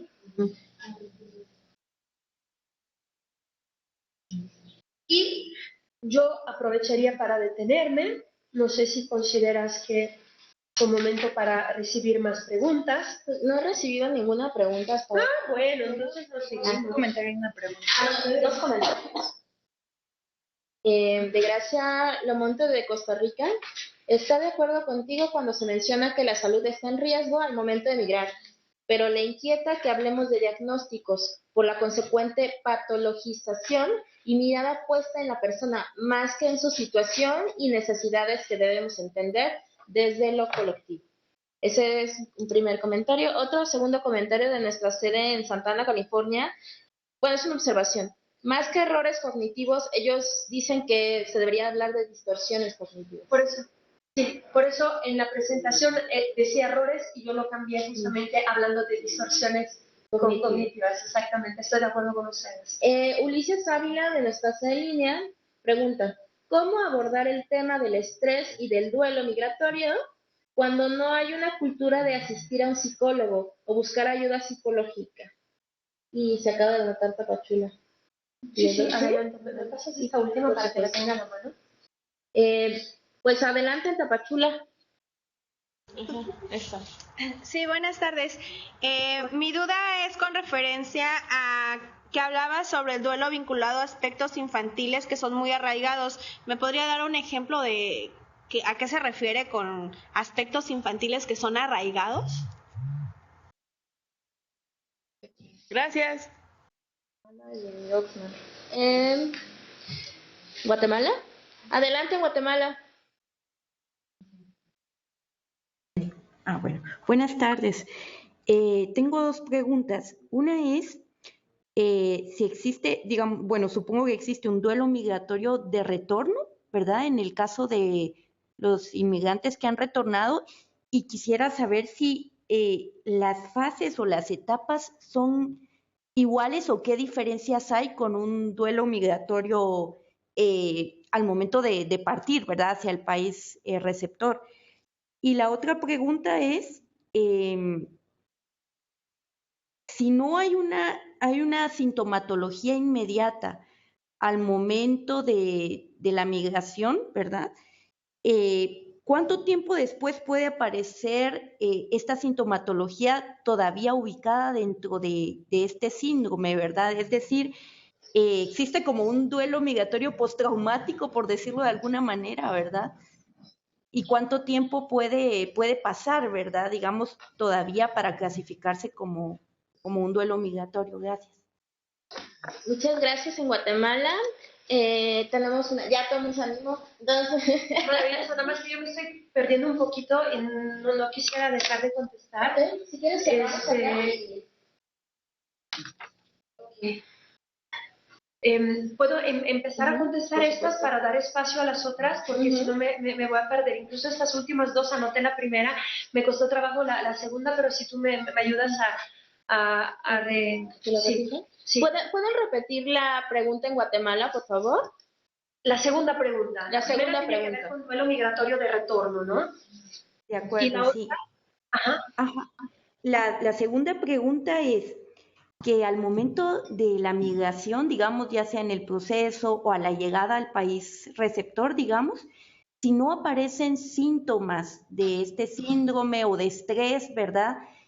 Y aparecen mucho tiempo después, ¿verdad? ¿Cuánto tiempo después se puede esperar como para poder ser clasificado como el síndrome, ¿verdad?, de Ulises o como un estrés de migración, ¿verdad? Y no otro diagnóstico. Muchas gracias. Bueno, entonces cerramos aquí y ahorita les regreso la palabra. Ok, entonces, una pregunta hablaba de, y sí, la verdad es que cuando lo estuve presentando no en este punto. Las características específicas del estrés y el duelo, podemos regresar a la presentación para que me regrese justo a la diapositiva donde viene.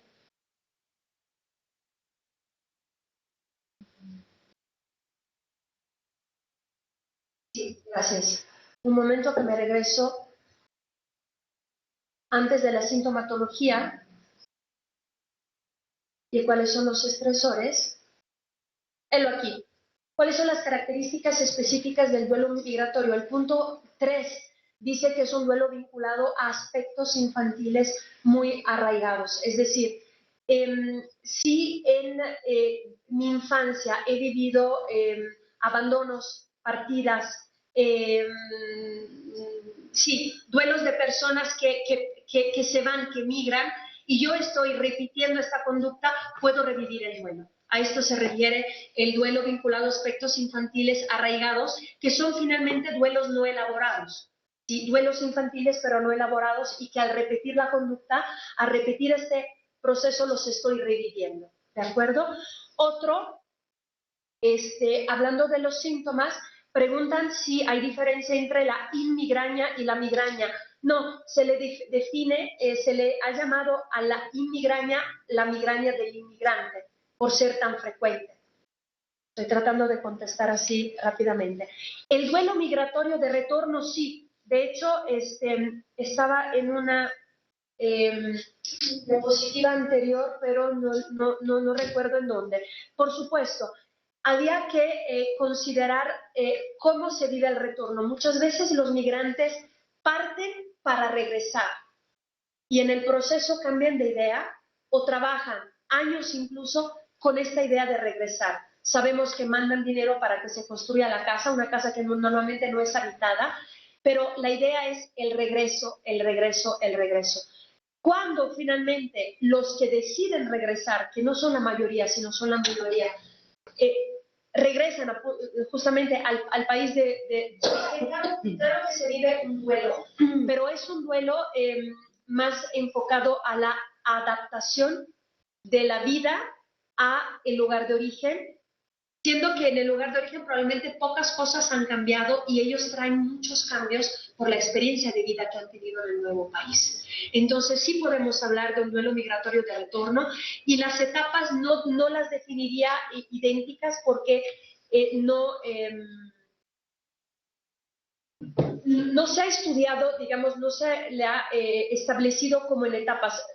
Depende de cómo vive la persona el duelo.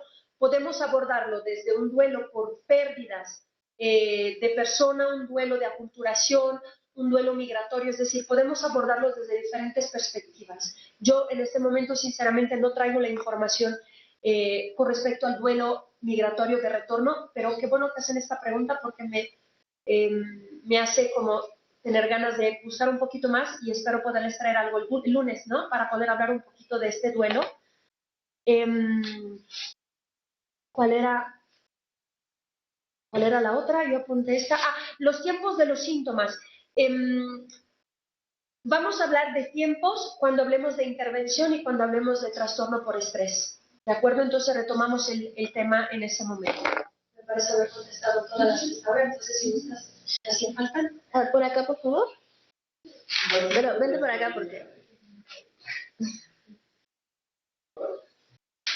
Va por esta línea de duelo. ¿Se puede hablar de un cierto tiempo de una persona migrante? Por ejemplo, alguien que migra a Estados Unidos después de 20 años. ¿Se podría decir si ha prolongado un duelo, si ha habido asimilación de esto? ¿O de niños que se quedan en sus hogares, crecen y todo, pero ya nunca ven a su familiar? ¿Qué pasa si entonces se puede hablar de un cierto tiempo del duelo de cada persona? Sí se habla de tiempos de duelo, no sé si tiene que ver con los tiempos de síntomas que me comentaron antes. El duelo migratorio, a ver si te entendí. El duelo migratorio puede tener una duración, ¿sí? ¿O desaparece o qué pasa? El duelo migratorio, como todo duelo, se puede elaborar o se puede no elaborar y por lo tanto se puede convertir, al igual que un duelo por una pérdida, por ejemplo, de una persona querida, en un duelo patológico. Es una definición simplemente de un duelo no elaborado. Normalmente el duelo migratorio no tiene una duración larga. ¿Por qué? Porque al pasar el proceso migratorio, instaurarse la nueva cultura, no hay tiempo de poder ver atrás. Es decir, existen tantos cambios y tantas adaptaciones a la nueva cultura que se deja un poco olvidada esa parte del duelo migratorio. E incluso pocas personas hablan de cómo fue el proceso, porque sabemos que muchas veces el tránsito fue tan terrible que desean como respetar este silencio y no tocarlo. Sin embargo, cuando vemos la intervención, vamos a ver que sí es deseable poder hablar y poder destapar este tema. ¿Por qué? Porque existen huellas emocionales que se quedan, no solamente recuerdos, ¿de acuerdo? Entonces sí, podemos hablar de que normalmente tiene una duración de semanas, pocas semanas, pero se puede prolongar a algunos meses, difícilmente más allá del año. ¿Te he contestado? Sí, porque es como lo que aún personas después de mucho tiempo siguen extrañando, pues lo que dijimos, su tierra, su país, su comida. Claro, pero ese sería un duelo específico. Ya no le llamaríamos duelo migratorio con todas las pérdidas del proceso migratorio, sino son duelos específicos.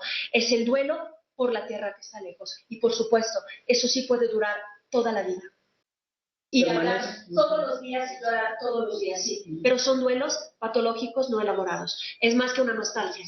Sí, yo también extraño mi tierra, pero no lloro todos los días. Si me explico, es decir, una cosa es la nostalgia, otra cosa justamente lo que tú comentas es el duelo, ¿no? Entonces sí, pero es un duelo específico, ya no es migratorio. Creo que de alguna manera va relacionado con la pregunta que hace, porque respecto de los migrantes menores de edad que no son acompañados, ellos sufren igual un daño psicológico, ¿no? ¿Es posible en corto tiempo sanarlo o cómo sanarlo? ¿Qué es lo que vamos a sanar? Esa sería la pregunta. Y con base en el qué podemos hallar el cómo. ¿Sí? No necesariamente porque, por supuesto que es una población vulnerable, ¿no? Hablamos de adolescentes, pero usted está hablando de niños, ¿no? Estamos comentando de niños. Es una población altamente vulnerable que requiere de atención inmediata. Aquí la ventaja es que, a diferencia de los adolescentes, no tienen como la opción de escoger si sí o si no, sino podemos atenderlos de inmediato, ¿de acuerdo?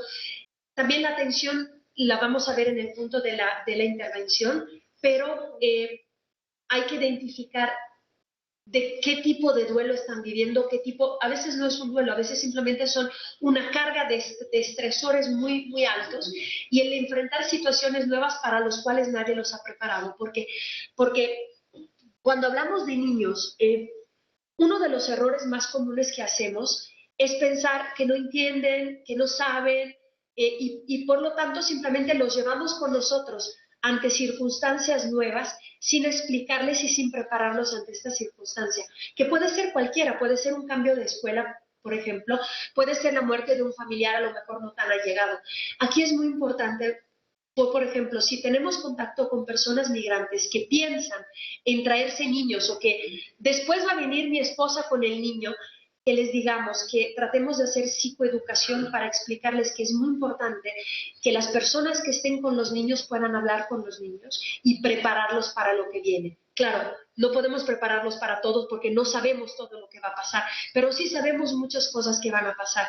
Si el niño no está preparado, probablemente se enfrente a traumas, ¿de acuerdo? Situaciones y no tiene las herramientas que tenemos los adultos para poderlas externar. Si no les damos un medio de juego, de dibujo, es decir, herramientas infantiles, para poderlo trabajar, no lo van a decir, porque el lenguaje no es la herramienta de los niños, sí es la herramienta de los adultos. Entonces, es importantísimo trabajarlo de inmediato, y si recibimos a niños que tienen están viendo este tipo de traumas, se trabajan con técnicas expresivas que las vamos a ver en el tema de intervención, definitivamente. Nuestro objetivo siempre, cualquiera que sea nuestro trabajo, en un albergue, un trabajo legal, terapia, médico, cualquier tipo de trabajo, tenemos la obligación de considerar a los niños como nuestro target principal. Es la población que nos interesa antes que cualquiera. Antes de la persona que ha perdido un miembro, está el niño. ¿De acuerdo? Eso es súper importante. Nuestras prioridades tienen que estar en este orden. Primero los niños y luego todos los demás, necesariamente. Los tenemos que proteger. ¿De acuerdo? Okay. Bueno, ¿acá? Sí, nada más igual que el comentario de relación. Me causa un poco de ruido como el nombre del duelo migratorio, ¿no? Sí. Normalmente en otros espacios también hablamos del duelo antes de la migración, o sea, como en el proceso, más no migratorio, tal cual, porque de pronto como que me resuena como decir duelo por la migración, y entonces ratito hablabas como de que no siempre existe, ¿no? Claro. Y o hay como ante ciertas cosas específicas, ¿no?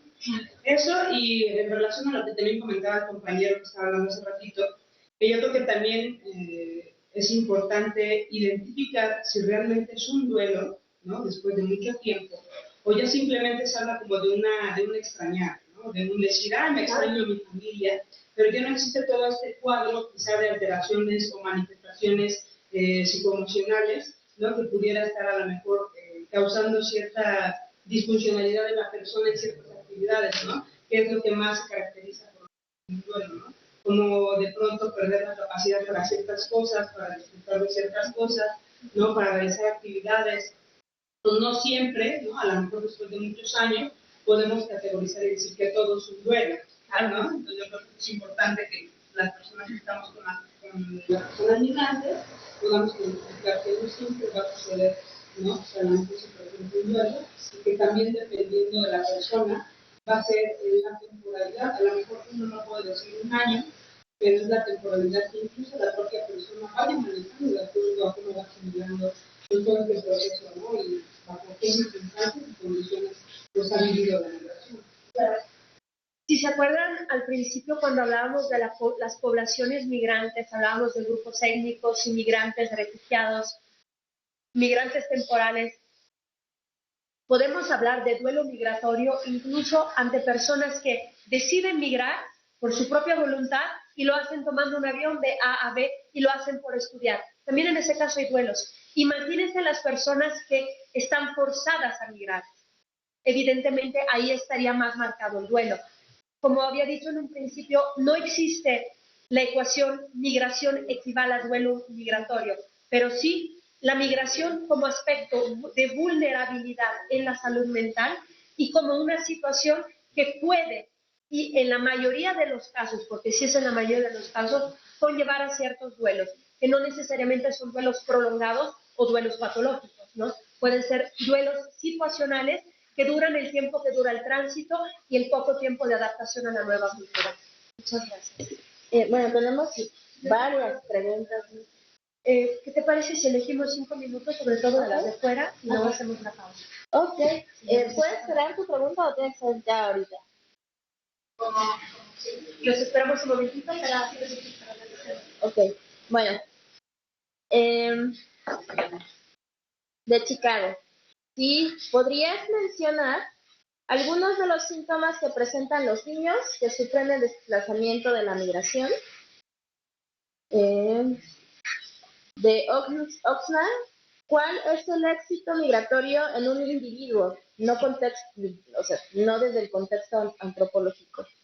¿Y cuáles son los factores protectores para reducir el síndrome de Ulises y los duelos? Cuando hablas de las fases del duelo migratorio, ¿podrías profundizar, por favor, acerca de la restitución?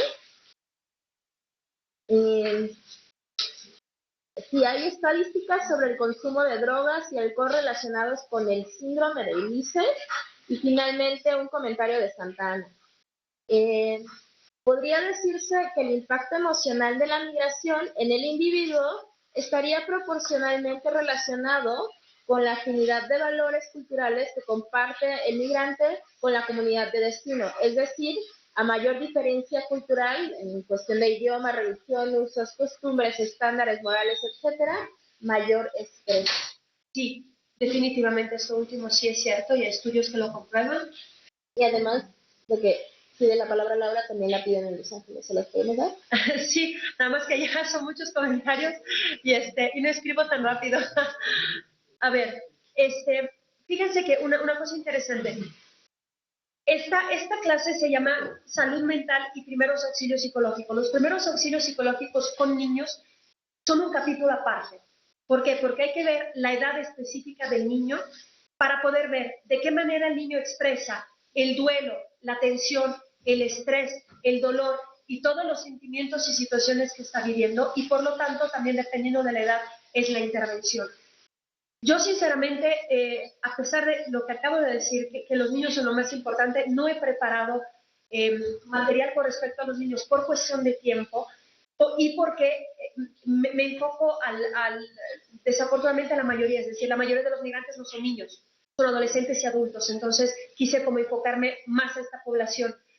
Los niños requieren una clase aparte y ojalá tengamos la oportunidad de hacerla, porque sí, los síntomas son específicos y repito, depende de la edad, porque un niño de 0 a 2 años manifiesta síntomas diferentes de un niño de 2 a 5 años, de 6 a 8, de 9 a 12 y un adolescente.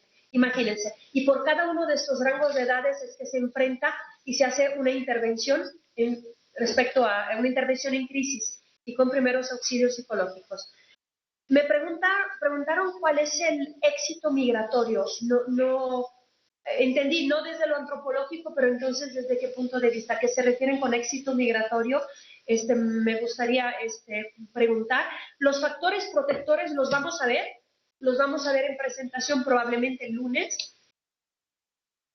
Y damos la palabra a Laura. Me confunde un poco el término duelo migratorio, ¿sí?, con trauma,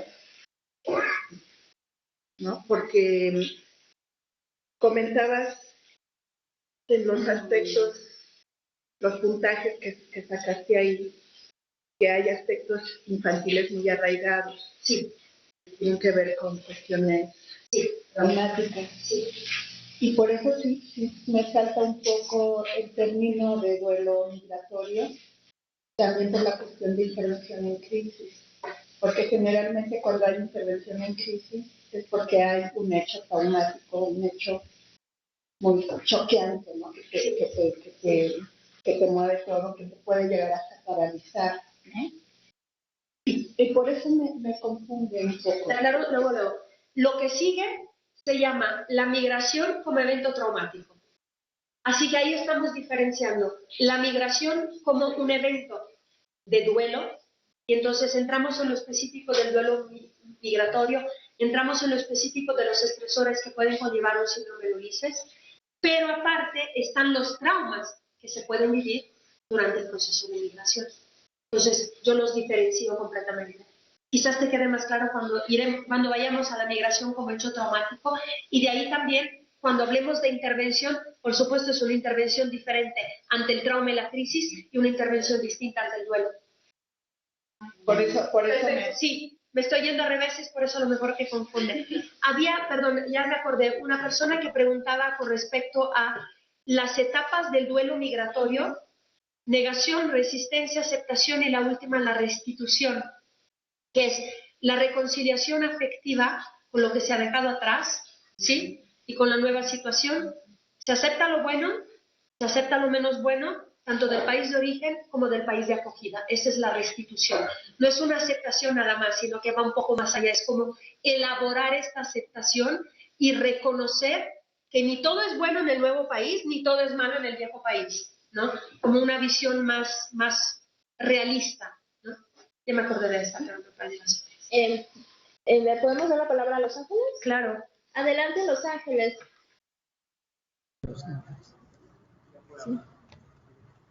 Sí, buenas. Bueno. Hola. ¿Me escucha? Sí. Sí, ok. Una pregunta. Veo que allá alguien preguntó algo similar, pero igual la quiero plantear porque me parece que es importante y se relaciona con un dato de una de las transparencias, a donde mencionaba el estudio de Olivos 2000, que decía que de 400 latinoamericanos residentes en Madrid, el 50% de la muestra presentó trastornos afectivos. De esta muestra, el 85% eran mujeres. Y mi pregunta se relaciona con esto. Yo quisiera saber cuáles son las principales diferencias en los procesos migratorios de hombres y de mujeres. Ok. Me temo no poder contestar esta pregunta en este momento porque tampoco he preparado diferencias de género entre hombres y mujeres específicamente. Pero gracias por la pregunta y prepararé un poco de información para el lunes si están de acuerdo, Los Ángeles. Y bueno, tenemos algunas preguntas más desde Tenosique, desde Tlaxcala, ya retroalimentaron de Oxnard, y de línea, pero vamos a hacer un primer corte aquí, vamos a dar un break de 10 minutos, vamos a dejar que Francesca retome aire, ella es una y ustedes son más de 200, entonces, bueno, les pido que estemos aquí listos en 10 minutos, muchísimas gracias Francesca, muchísimas gracias a ustedes, allá en las sedes, por favor, puntuales 10 minutos.